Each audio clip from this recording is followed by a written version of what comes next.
Hello everyone and welcome to Sinful Gaming. I hope you're all doing well, I hope you're all staying safe, and most of all, I hope you're all fighting that war against the grey.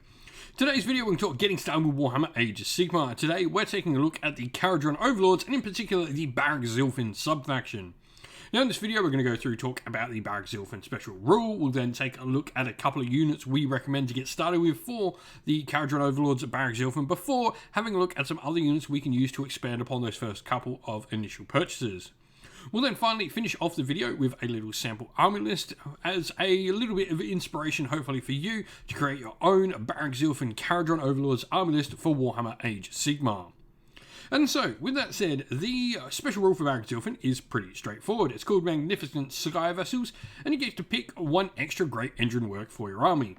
This actually goes really nicely along with some other things that aren't particularly special rules, but are some army list composition rules, in that you get to take Archanaut frigates as battle line inside a Kharadron Overlords army if your sub-faction is Barak Zilfin as well. So you're generally going to have more airships because you get them as battle line, but you're also going to be able to take extra engine works on them as well, which is really cool. Now, where to get started with this particular sub-faction, I think the Etheric Navigator for me is a really solid pick for this particular sub-faction. So, first of all, instantly read the wind ability that this is all about. So in your hero phase, you can say that one friendly unit with this ability will read the winds, and if you do so, you roll 6 dice. Then you will pick one of the following effects. For each roll of a 1, you pick a different enemy unit within 30 inch, and visible to this unit, that enemy unit will suffer D3 mortal wounds. In addition, if any mortal wounds caused by this ability are allocated to an enemy unit and not negated, halve that unit's move characteristic until the end of the next hero phase. The other one, though, is favourable conditions. For each roll of a 6, you pick one friendly sky vessel within 30 inch of this unit, and visible to it, that sky vessel can make a normal move of D3 plus 3.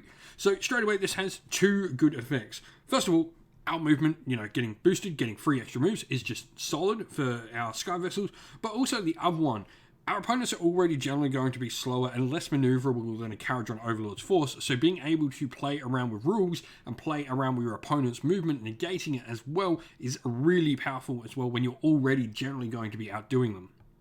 Now, of course, the place to start with this particular sub-faction is the Archanaut frigate for your troop. You get them as battle line. So this list is really going to be focusing on trying to do a ship-heavy list. Not a lot of troops, lots of ships, as many as we can get. So 3 plus save, 15 wounds, a variety of different guns. Your heavy sky cannon on shrapnel shot is 5 shots, 3 threes, Ren 1, damage 2. Or you get 2 shots on the shell shot for 4s, 2s, Ren 2, damage D3 plus 2.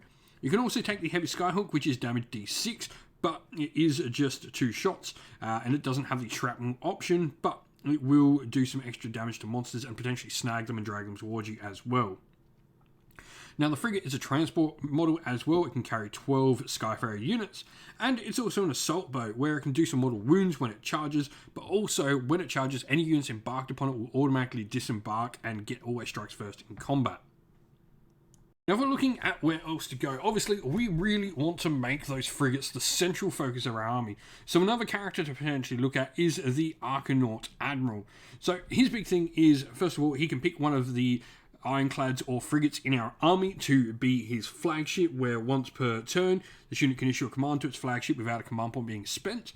And then he's also got the ability of a Grudge Breaker rounds, where once per battle at the start of your shooting phase, you can pick from the Kharadron Overlords unit that is not a sky vessel that's wholly within 12 inch of this unit. And until the end of that phase, you improve the Ren characteristic of their missile weapons, which can be his own, which isn't a bad weapon in all honesty. But bring every gun to bear allows your sky vessels, if they don't move, to get extra shots. Another command he's got. Or he's got the command where he can give run and shoot to your sky vessels as well for another command ability on him. Now, the Grunstock Gun Hauler is an interesting thing you can use alongside. This is the smallest version of the gunship. Now, it has, for me, one big thing that puts it really nicely along with your other larger ships, and that is the escort vessel, where if your other ships are within 3 inches of a Grunstock Gun Hauler, they get a 6+ ward save thanks to this being a little escort ship. Now, Engine Riggers are another unit we can use to potentially keep our units safe and also heal them. They provide some really good combat potential with the Athematic Swords as well. 2 attacks, 3s and 3s, Ren 2, damage D3. But it's those emergency field repairs where they can potentially heal 1 or 2 wounds per model in the unit for every roll of a 4 or plus, which is just awesome. Now, lastly, we wouldn't talk about an airship army without talking about the Ironclad. Probably not something you're going to grab in your first 1,000 points, but this thing is 3+ save with 20 wounds, has a ton of firepower coming out of it. 8th shot torpedoes, 4 attacks, 4 3s, round 1 damage D3. The 8th shot carbines with 8 attacks, 3 3s, round 1 damage 2. And then it's a big gun as well, which could be its Great Sky Cannon for 6 shots, 3 3s, round 1 damage 2. Great Volley Cannon, 46 shots, 3 3s, round 1 damage 1 in there as well. Or the Great Skyhook as well. It's got, bomb racks where it can bomb over things as well. Supremacy mines once per battle. At the end of your charge phase, you can say this unit will drop its Supremacy mine. On a 2+, that unit will suffer and much of mortal wounds, which is really cool. It can also carry 22 Skyfarers, so it's just a massive fire base for your force. And so here we have our sample army list. Obviously, Kharadron Overlords, Barak, Zilfin in Gur. Our grand strategy is going to be Rule the Skies. This is good if you're playing a Sky Vessel army. When the battle ends, you complete the grand strategy. If there is one or more friendly Sky Vessels on the battlefield and there are no enemy behemoths with fly left. Triumph, we're 20 points under for Inspired. +1 wound is just really good for Kharadron Overlords. And then our Kharadron code we've gone with here.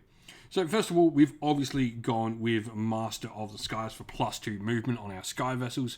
Trust your guns once per turn in your shooting phase. You can reroll 1 hit roll of a 1 made by a friendly Kharadron Overlord unit. This is especially good if we are going with those sort of shell shots with the Archnaut frigates, heavy sky cannons, or even, with the Grunstock Gunhauler sky cannon as well. And then we've got the footnote, which is without our ships we are naught, where once per battle we can issue 2 commands to the same ship without a command point being spent. So Archnaut Admiral is in there with Master War Armor, a 5+ ward. We've then got the Etheric Navigator, who's going to be our general with the command trait Stormcaller. This allows his ability to be re-rolled the dice, which is cool.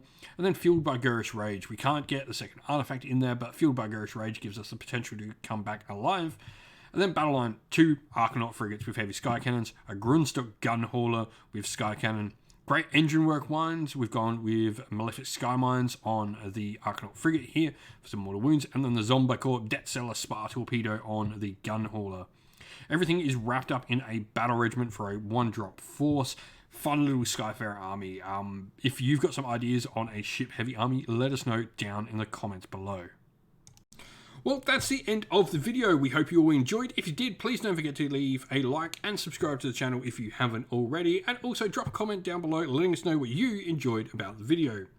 If you'd like to come chat more with me and other members of our little community here at Sinful Gaming, we have a Discord server which is linked down in the video's description.